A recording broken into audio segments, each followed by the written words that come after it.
warahmatullahi wabarakatuh. Selamat malam, salam sejahtera. Alhamdulillah.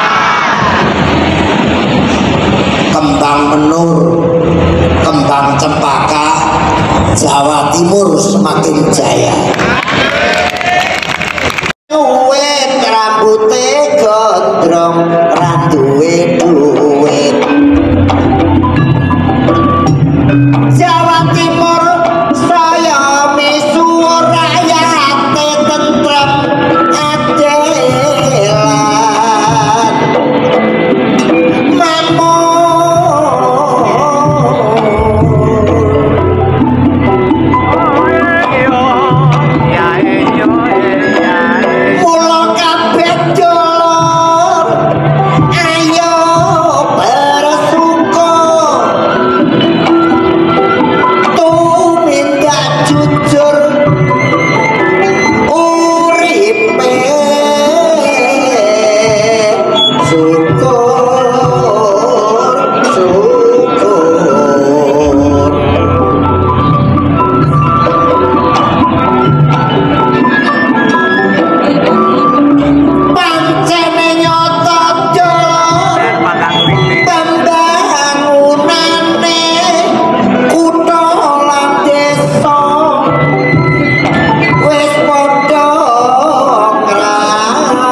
ana sing takon.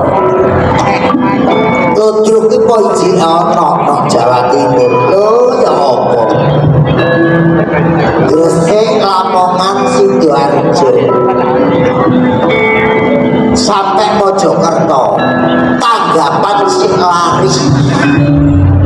Ludruk Budi Wijaya, terus ludruk apa kayak karya baru, ludruk kita peraja, raja Netero, tanggapannya laris, ludruk karya budaya Mojokerto.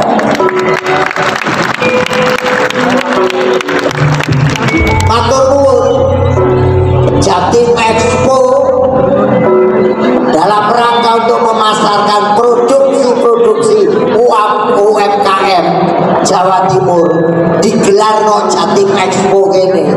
Cek kelingan ludruk nanggap ludruk. Sayangnya kok arang-arang.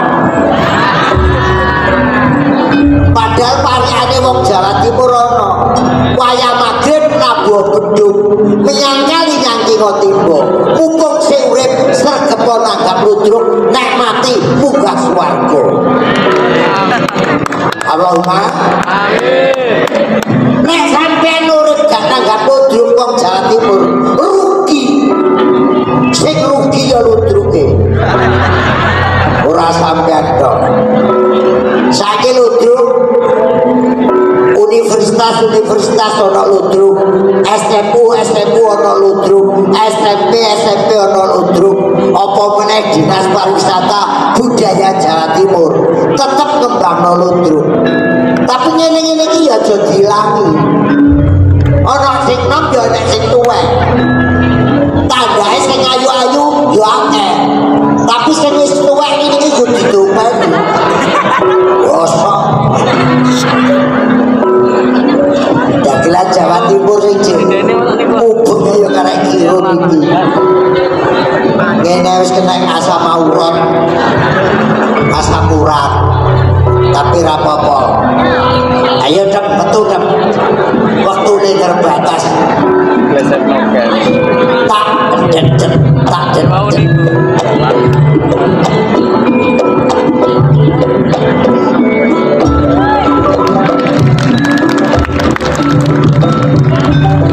Wah model sepeda jeki satire cendek dukur sadel.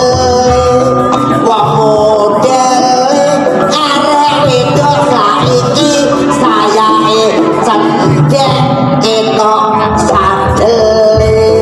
Model bocah saiki lek pacarane sapi ora ngerti ana hasil patroli bareng digetak katoke keri sejan cilik sejan remuk mari tubrukan perawan cilik perawan temenan perawan remuk mari tubrukan awan-awan aja meneh noko kuwi weke parmin dadi perawan aja ngenyek Joko iki mengandung vitamin ana kapa unine tekek telo garing jenenge gaplek sandal kayu jenenge teklek wong ayu metu bengi jenenge betakelek